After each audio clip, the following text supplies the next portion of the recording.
আমি এই মুহূর্তে আছি গাইবান্ধা সদর উপজেলার দক্ষিণ কামারজানি উচ্চ বিদ্যালয়ের প্রাঙ্গণে রয়েছি। দেখতে পাচ্ছেন যে আমার পিছনে যারা এই বিদ্যালয়ের শিক্ষক রয়েছেন তারা কর্মবিরতি পালন করে তারা অবস্থান করছেন, তাদের দাবি দাওয়া মেনে নেওয়ার জন্য তারা আন্দোলন করছেন। কেন্দ্রীয় কর্মসূচির অংশ হিসেবে সারা দেশের মতো গাইবান্ধার জেলাতেও কিন্তু প্রতিটি এমপিভুক্ত উচ্চ বিদ্যালয় যেগুলো রয়েছে সেগুলো শিক্ষকরা কিন্তু কর্মবিরতি পালন করছেন।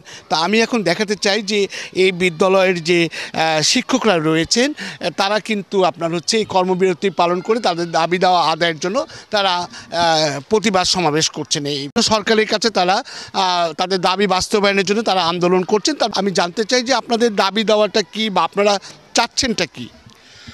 আমি যেটা বলতে চাই যে সেটা হচ্ছে আমাদের বৈষম্যহীন বাংলাদেশ গড়ার লক্ষ্যে আমাদের বৈষম্যহীন শিক্ষা ব্যবস্থা দরকার। বৈষম্যহীন শিক্ষা ব্যবস্থা যদি আমরা করতে না পারি তাহলে আমাদের বৈষম্যহীন বাংলাদেশ বা বৈষম্যহীন সমাজ ব্যবস্থা আমরা পাবো না। তো সেখানে যদি শিক্ষা ব্যবস্থায় শিক্ষকদেরকে বৈষম্যের মধ্যে রেখে বাড়ি ভাড়া, বেতন বা উৎসব ভাতাগুলো থেকে বঞ্চিত করা হয় তাহলে বৈষম্যহীন সমাজ বা বৈষম্যহীন বাংলাদেশ আমরা পাবো না। টিচাররা কিন্তু বৈষম্যহীনতার মধ্যে থাকতে চাচ্ছেন না, তারা যেন সমস্তরেরভাবে থাকতে চান। তো আমি আরেকজন শিক্ষকের সাথে কথা বলবো। আপনাকে এই মুহূর্তে আমাদের কেন্দ্রীয় কর্মসূচির আওতায় যেটা আমরা আমাদের বাড়ি ভাড়া 20% ন্যূনতম যেটা চাওয়ার কথা বলা হয়েছে এবং মেডিকেল ভাতা যেটা আমাদেরকে 1500 টাকার কথা এটার জন্য সরকার দিয়ে দেয় এবং তারা চাচ্ছে যে তাদের দাবি যেন বাস্তবায়ন করা হয় এবং দ্রুত তারা। আসলে আমি শিক্ষক, আমাকে ক্লাসেই ভালো লাগে, আমার ক্লাসেই ভালো লাগে। আমি তো রাজপথে যেতে চাই না, কিন্তু আমরা শিক্ষক, আমরা নাকি দেশ গড়ার কারিগর, আমরা নাকি মানুষ গড়ার কারিগর, শিক্ষাগুরু, এসব কথা শুধু মুখে বলা হয়, কিন্তু আমরা তো স্বাচ্ছন্দ্যে জীবনযাপন করতে চাই, কিন্তু আমাদের রাষ্ট্র তো দিচ্ছে না সেটা। ধন্যবাদ আপনাকে।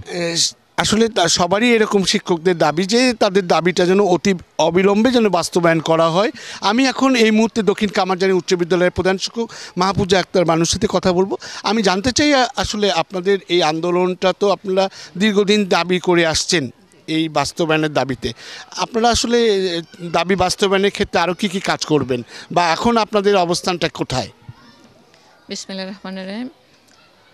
আমরা শিক্ষকরা অনেক দিন থেকেই আমরা এই বৈষম্য শিকার হয়ে আসছি, সরকারি বেসরকারি এখানেই। আমরা যেন সমমত পোষণ করতে পারি, যেমন বই সরকার দিচ্ছে, সারা বাংলাদেশে একই রকম বই দিচ্ছে। আমরা কিন্তু একই বই, আমরাও আমাদের টিচারেরা আমরা সবাই কিন্তু একই বই আমরা সবাই পড়াই, কিন্তু সেখানে আমরা একই পাঠ্যপুস্তক একই বই পড়ে একের মানে কারিকুলাম বাস্তবায়ন করার জন্য আমরা সবাই চেষ্টা করি, অথচ সেখানে আমরা তাদের থেকে অনেক পিছিয়ে আছি।